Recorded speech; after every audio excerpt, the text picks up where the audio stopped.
Hi friends friends এই সোমবার সকালে দোকানে যাচ্ছি, তার আগে একটু বাজার করে নিয়ে দিয়েছি। তো এটা আমাদের দোকানের সামনের রোড, এটা ক্রস করলেই ওই পাশে আমাদের রোডের ওই পাশে দোকান। তো তার আগে ভাবছি একটু মন্দির হয়ে যাব। এখানে আমাদের বজরংবলীর মন্দির আছে, বজরংবলী তার সাথে সাঁই বাবা একসাথে। তো মন্দিরে যাচ্ছি, এইখানে একটা মন্দির আছে।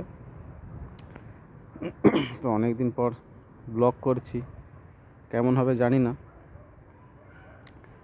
তো ওই যে দেখা যাচ্ছে সামনে কারগুলো আছে, ওর পাশেই যে পাহাড়টাও যে ওইখানে মন্দির। ঠিক আছে, একটু সামনে গিয়ে দেখাচ্ছি, ওই যে চূড়াটা দেখা যাচ্ছে মন্দিরের, জুম করে দেখাচ্ছি ওইটা, ওই পাহাড়ের নিচে। আর একটু ভালো হয় যদি সামনে যেতে পারি। ঠিক আছে, আমি দেখছি।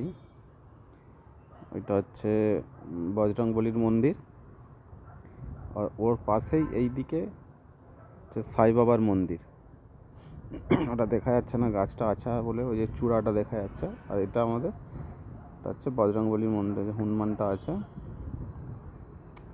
তো এখান থেকে আসার পরে দোকানের দিকে যাব, আর দোকানের সামনে উঠতে এই যে দেখা যাচ্ছে বজরংবলী জয় হনুমান। তো এখানে বানর বলে এগুলোকে। ঠিক আছে, তো কাজ আনতে যাব, এখানে যে কাজটা করেছি এটা। তো এরপরে সেট বলল যে কাজ আনতে যেতে হবে, খদ্দের ফোন করছে, সেই জন্য একটু কাজ আনতে বেরিয়ে যাব আমি। তার আগে যেই কাজটা করেছি সকাল থেকে কালকে, এটা হচ্ছে 1.5 গ্রাম করে এক একটা, মানে 3 গ্রামের জুড়ি দুটো নিয়ে। কেমন হয়েছে একটু বলবেন। এটা হচ্ছে নিচে স্টোন বসবে, আর উপরে এইগুলোও স্টোন হবে। তো ওর সাথে আর একটা, এই দেখুন এবারে কেমন লাগছে দুটোকে, বেশ। এটা যখন সেটিং হবে, পালিশ কাটিং হবে, আরও সুন্দর লাগবে। তো এটা এখন আপাতত পালিশ কাটিং হয় না, খালি অ্যাসিডে সাফ করা আছে। তো দেখা যাবে, এটা দেখবো যদি পারি। এরপরে ফটোটা আমি পাঠাবো, শর্ট ভিডিও, এই ওর পালিশ কাটিংয়ের পর একটা ভিডিও ছাড়তে পারি। তো ওর সাথে আর একটা ওই কালো মতির লকেটও বানিয়েছি, লকেটটা দেখাচ্ছি। এইটা হচ্ছে এটা বানিয়েছি ওর সাথেই, এটা 5 গ্রামে আছে। এটাও কেমন হয়েছে বলবেন। তো এরপরে কাজ করছিলাম, তো দোকানে বসে কাজ করছিলাম, করতে করতে সেট আসলো। সেট এসে বললো এরকম খদ্দের ফোন করছিলো, কাজ আনতে যাও বলে বাসে করে কাজ আনতে যাচ্ছিলাম। ওইটা বাসে করে যাচ্ছি, যেতে হবে 1.5 ঘন্টা।